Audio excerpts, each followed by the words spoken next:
Your favourite shopping destination value zone hyper mart ఇప్పుడు మన అమీర్పేట్ లో పిల్లర్ నంబర్ 1081 వద్ద.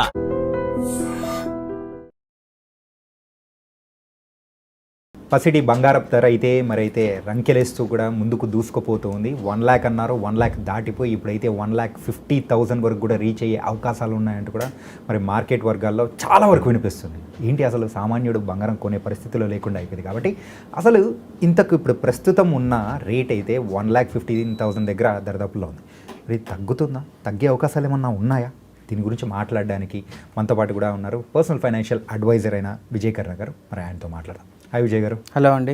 సో ఏంటంటే మనము ఏదైనా రేస్ పెట్టినప్పుడు గుర్రాలు పరిగెడతా చూసారా సార్, అంతకంటే ఇంకా ఫాస్ట్ పరిగెడుతుంది సార్ ఇప్పుడైతే బంగారం. అవునండి. అసలు ఎక్కడ ఆగేటట్టు కూడా లేదు.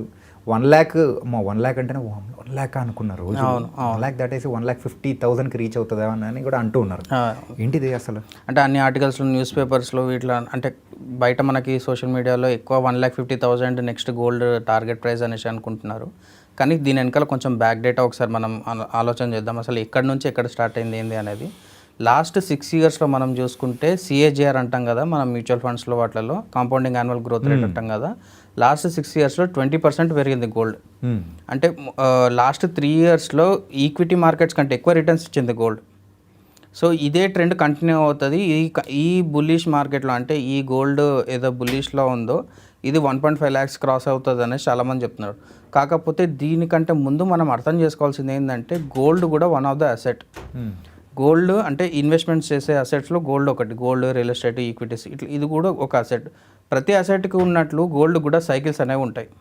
సైక్లికల్ నేచర్ అంటాం. అంటే ఇప్పుడు ఏదైతే హైయెస్ట్ పర్ఫార్మింగ్ అవుతుందో అది లోయెస్ట్లో ఉంటుంది, మీడియంలో ఉంటుంది, మళ్ళీ హైయెస్ట్ అవుతుంది.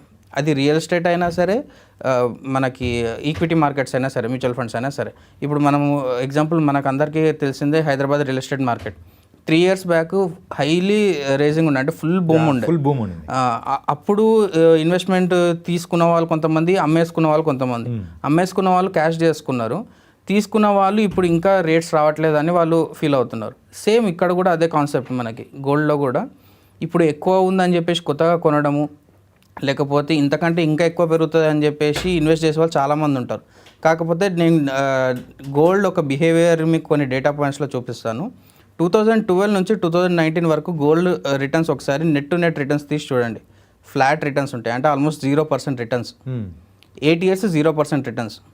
అండ్ ఇంకొక డేటా పాయింట్ 1980 నుంచి 10 years, నెక్స్ట్ 10 years 1990 వరకు ఫ్లాట్ నెగిటివ్ రిటర్న్స్లు కూడా ఉన్నాయి కొన్నిసార్లు. సో అంటే ఇది కూడా ఒక సైకిలే. గోల్డ్ ఏమి అతీతం కాదు, ఏ అసెట్కి అతీతం కాదు. దీంట్లో కూడా హైస్ ఉంటాయి, లోస్ ఉంటాయి. అండ్ ఇప్పుడు మేజర్ డిమాండ్కి కారణాలు మనం ఒకసారి తెలుసుకోవాలి. దీంట్లో మనకు మేజర్ రీజన్ ఏంటి అంటే సెంట్రల్ బ్యాంక్ రిజర్వ్స్, కాకపోతే ఇండియా కానీ చైనా కానీ వీళ్ళందరూ గోల్డ్ ఎక్కువ కొంటున్నారు. కొనడానికి మెయిన్ రీజన్ ఏంటంటే US dollar చాలా వీక్ అవుతుంది. US dollar వీక్ అవుతుంది అండ్ వీళ్ళు గోల్డ్ ఎక్కువ కొంటున్నారు కాబట్టి మనకి గోల్డ్ ప్రైస్ ఎక్కువ అవుతుంది. అది ఫస్ట్ థింగ్. సెకండ్ థింగ్ ఇంకోటి ఏంటంటే ఎప్పుడైనా సరే ఈక్విటీ మార్కెట్స్ గోల్డ్ ఎప్పుడు ఆపోజిట్ డైరెక్షన్స్లో ఉంటాయి. అంటే గోల్డ్ పెరుగుతుంది అంటే ఈక్విటీ మార్కెట్ తగ్గుతుంది. అట్లా కాకుండా అసలు ఈక్విటీ మార్కెట్ పెరుగుతుందంటే గోల్డ్ ఎప్పుడైనా ప్రైజెస్ తగ్గుతుంది. ఎప్పుడైనా సరే గోల్డ్ అనేది హెడ్జింగ్ పర్పస్గా యూజ్ చేస్తారు ఎవరైనా సరే. ఎంత పెద్ద కంపెనీస్ అయినా సరే, ఎంత పెద్ద CEOs హెడ్జ్ ఫండ్ కంపెనీస్ అయినా సరే, వాళ్ళు హెడ్జింగ్ కోసం యూజ్ చేస్తారు. హెడ్జింగ్ అంటే ఏంటి అంటే ఇప్పుడు 100 రూపాయలు నేను ఇన్వెస్ట్ చేస్తున్నానంటే 10% గోల్డ్లో పెట్టమని చెప్తారు అందరూ.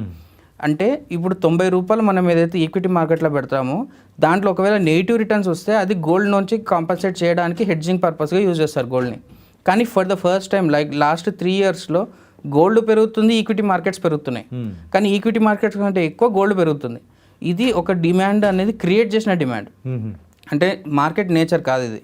కాకపోతే ఇక్కడ నుంచి గోల్డ్ పెరుగుతుందా లేదా అని నన్ను అడిగితే డెఫినెట్గా ఇక్కడ నుంచి ఇంకొక 10% లేకపోతే 20% పెరిగే ఛాన్సెస్ ఉన్నాయి. కాకపోతే ఎండ్ ఆఫ్ ద డే ఎప్పుడు ఆ సైకిల్ అనేది బ్రేక్ అవుతుంది, ఎప్పుడు స్టేబుల్ అవుతుంది అని ఎవరు చెప్పలేరు. సో ఇది స్పెక్యులేషన్ కంటే మీరు ఇన్వెస్ట్మెంట్ పాయింట్ ఆఫ్ వ్యూలో నన్ను అడిగితే మీ పోర్ట్ఫోలియోలో, మీ అసెట్స్లో 10% నుంచి 20% కంటే ఎక్కువ గోల్డ్ ఇన్వెస్ట్మెంట్స్ ఉండడం కరెక్ట్ కాదని నా అడ్వైస్. అది ఫస్ట్ థింగ్. సెకండ్ థింగ్, ఎందుకు ఎక్కువ ఉండొద్దు అని అంటున్నానంటే గోల్డ్ అయినా సరే, ఏ అసెట్ అయినా సరే మీ పోర్ట్ఫోలియో డైవర్సిఫై అయ్యి ఉందనుకోండి, ఇర్రెస్పెక్టివ్ ఆఫ్ మార్కెట్స్ మీకు రిటర్న్స్ అనేవి ఖచ్చితంగా ఉంటాయి. ఓకే. అది మ్యూచువల్ ఫండ్స్ అయినా సరే, రియల్ ఎస్టేట్ అయినా సరే. ఇప్పుడు మ్యూచువల్ ఫండ్స్లో మీరు 100 రూపీస్ ఉన్న 100 రూపీస్ మొత్తం ఇన్వెస్ట్ చేయమని నేను సజెస్ట్ చేయను. అట్ ద సేమ్ టైం ఉన్న 100 రూపీస్ మొత్తం రియల్ ఎస్టేట్లో ఇన్వెస్ట్ చేయమని కూడా నేను సజెస్ట్ చేయను. సో మీరు 50-30-20 రూల్ యూజ్ చేస్తారా, లేకపోతే మీకు ఏ అసెట్ మీద ఎక్కువ గ్రిప్ ఉందనుకుంటారో ఆ అసెట్కి ఎక్కువ ప్రియారిటీ ఇచ్చి మిగతా వాటిలలో కూడా డైవర్సిఫికేషన్ చేయడం అనేది చాలా ఇంపార్టెంట్. ఈ డైవర్సిఫికేషన్ చేయడం వల్ల ఏ ఒక్క అసెట్ మంచి పర్ఫామ్ చేయకపోయినా సరే మిగతా అసెట్స్ ఏవైతే ఉంటాయో వాటి నుంచి వచ్చే రిటర్న్స్ ఇక్కడ కాంపన్సేట్ చేస్తాయి అన్నమాట. దీన్ని అసెట్ అలొకేషన్ అంటాం.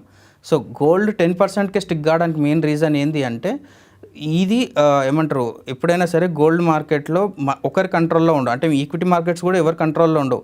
కాకపోతే గోల్డ్కి 10 కంటే ఎక్కువ పర్సెంటేజ్ ఇవ్వడానికి మనం ఇన్వెస్ట్మెంట్ చేద్దాం అనుకుంటే ఫిజికల్ గోల్డ్లో ఇన్వెస్ట్ చేయడం కొంచెం రిస్క్తో కూడుకున్న వ్యవహారం. అండ్ దాని నుంచి మనకి మంత్లీ ఇన్కమ్ జనరేషన్ కానీ వేరే ఎటువంటి ఆల్టర్నేట్ సోర్స్ ఆఫ్ ఇన్కమ్ అనేది ఉండదు. అయితే కంప్లీట్గా సెల్ అనేది చేయాలి, లేకపోతే దాని మీద లోన్స్ అనేది తీసుకోవాలి. సో కాకపోతే ఈక్విటీ మార్కెట్స్లో మీరు ఇన్వెస్ట్ చేస్తే దాని మీదకి వెళ్ళి మీరు లోన్స్ తీసుకోవచ్చు, మంత్లీ ఇన్కమ్ కూడా జనరేట్ చేసుకోవచ్చు. ఓకే. సో ఈ డిఫరెన్స్ ఉంటుంది కాబట్టి అందుకే 10-20% will be the maximum allocation అనమాట. అంటే ఈ 1,50,000 రీచ్ అవుతుంది అనేది కూడా కొంచెం అంటే క్రియేట్ చేయాలని చూస్తున్నారు. ఎగ్జాక్ట్లీ, అదొక హెడ్లైన్స్ ఐటమ్ లాగానే మనం కన్సిడర్ చేయొచ్చు. కాకపోతే ఇక్కడ నుంచి ఇంకొంచెం పెరిగే ఛాన్సెస్ అయితే ఉన్నాయి. కాకపోతే ఎప్పుడు స్టేబుల్ అవుతుంది, ఎక్కడ ఆగిపోతుంది అనేది ఎవరి చేతిలో లేదనమాట. So irrespective of market trends మీరు స్ట్రాటజీని ఫాలో కావాలి, మీ అసెట్ అలొకేషన్ మీద ఎక్కువ ఫోకస్ చేసుకోవాలి. గోల్డ్ పెరిగింది కదా, డిస్కౌంట్లు ఇస్తున్నారు కదా అని చెప్పేసి మనం ఇన్వెస్ట్మెంట్లు చేయకుండా మన స్ట్రాటజీ ఏంది, మన ప్లాన్ ఏంది, మనకి ఎంత రిక్వైర్మెంట్ ఉంది, గోల్డ్లో ఇన్వెస్ట్ చేస్తేనే రిటర్న్స్ వస్తాయని కాదు, ఎక్కడ చేసినా రిటర్న్స్ వస్తాయి. కాకపోతే మన స్ట్రాటజీ ఎంత కరెక్ట్గా ఉందా అనేది ఇంపార్టెంట్.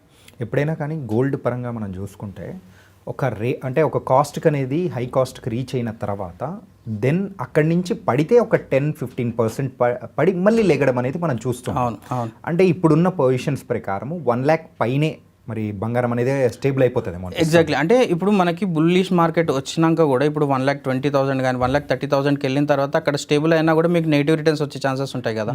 అంటే ఇక్కడ మనము వాల్యూ అని మనం ఇన్వెస్ట్మెంట్ చేసినప్పుడు మనం అమౌంట్లో ఒక్కటే చూస్తాం, కానీ మనం టైంని కూడా కన్సిడర్ చేయాలి. టైంని కన్సిడర్ చేసామనుకోండి మనకి నెగిటివ్ రిటర్న్స్ అనేవి కనిపిస్తాయి. ఒక ఎగ్జాంపుల్ చెప్తాను. ఫర్ సపోజ్ ఈరోజు మీరు 1,20,000 అనుకుందాం, ఈరోజు గోల్డ్ మీరు ఈరోజు ఇన్వెస్ట్ చేశారు. నెక్స్ట్ 5 years గోల్డ్లో రిటర్న్స్ లేవు. అయినా సరే ఏముందిలే 1,20,000 ఉందని అందరం అనుకుంటాం. కానీ అక్కడ మనం చేసే తప్పు ఏంటంటే 5 years వరకు 1,20,000 మీద మనకు 0 రిటర్న్స్ వచ్చాయంటే ఇన్ఫ్లేషన్ 6% మనం నెగిటివ్ తీసేసినట్టే కదా. సో అక్కడ మనకి ఇన్వెస్ట్మెంట్ మీద నెగిటివ్ రిటర్న్స్ వచ్చినట్లే కదా. అంటే మనం ఏ ఇన్వెస్ట్మెంట్ చేసినా కానీ అట్లీస్ట్ 6% రావాలి, 6% కంటే అబౌవ్ ఉండాలి. అండ్ ఈ సైకిల్స్ని కూడా మనం కన్సిడర్ చేయాల్సిందే. అండ్ డిజిటల్ గోల్డ్ అనేది కూడా రీసెంట్ టైమ్స్లో బాగా పెరుగుతుంది. యాప్స్ పరంగా కానీ అందులో కొనడం కానీ అందరూ కొంచెం మగ్గు చూపుతున్నారని కూడా అనిపిస్తూ ఉంది. మరి అందులో ఇన్వెస్ట్ చేయడం కానీ ఎంతవరకు కరెక్ట్ అంటారు? ఏ ఫార్మ్ ఆఫ్ గోల్డ్ అయినా సరే మీ 10-20% అయితే దాటొద్దని నేను సజెస్ట్ చేస్తాను. ఫస్ట్ ప్రియారిటీ చాలామంది మన ఫ్యామిలీస్లో జ్యువెలరీ మీద ఎక్కువ ఇన్వెస్ట్ చేస్తారు. సో అది మనం ఏం తప్పనలేము, ఎందుకంటే అదొక ఎమోషనల్ థింగ్ అనమాట. ఫస్ట్ ఎమోషనల్గా మనము బై చేస్తాము, తర్వాత అది ఇన్వెస్ట్మెంట్ అని జస్టిఫై చేసుకుంటాము. కాకపోతే ఎంతైతే మనం పర్సంటేజ్ చూస్తున్నామో ఆ పర్సంటేజ్ లోపు ఏ ఫామ్ గోల్డ్ అయినా సరే విల్ బీ ద ఫైన్. ఇంకా గోల్డ్ బాండ్స్ కూడా ఉన్నాయి, అది కూడా మీ పోర్ట్ఫోలియోలో 10-20% అంటే కంటే దాటడం కరెక్ట్ కాదనమాట. Okay. And so nice sir. ఏంటంటే గోల్డ్ రేట్ ఎక్కడ ఆగుతుందా ఏంటా అని చెప్పేసి కూడా అందరూ భయపడుతూ ఉన్నారు. కాబట్టి సో దానికి తగ్గట్టు మార్కెట్స్ ట్రెండ్స్ ప్రకారంగా అయితే మీరైతే ఆన్సర్ ఇచ్చారు. Thank you so much. Thank you అండి. And for more videos, Please subscribe to iDream. Please subscribe to iDream. Please subscribe iDream. And please subscribe to iDream. For more videos, subscribe to iDream. please like, share and subscribe to the channel. Congratulations, iDream. Subscribe to iDream. Subscribe to iDream. So subscribe to iDream Media. iDream की iDream team अंदर की huge congratulations. Please subscribe iDream Media. Please subscribe to iDream. Subscribe iDream. Please subscribe to iDream. iDream అంటే నా కళల channel subscribe చేసుకున్న నోరు తిరుగుతలేదు, మీరైతే గంట గుర్తు కొట్టండి. For more such videos, please subscribe to iDream. Subscribe to iDream. Please subscribe to iDream. Please subscribe iDream Media. Please do subscribe to iDream. Please subscribe to iDream Media. For best entertainment and information, please subscribe iDream. And don't forget to subscribe to iDream.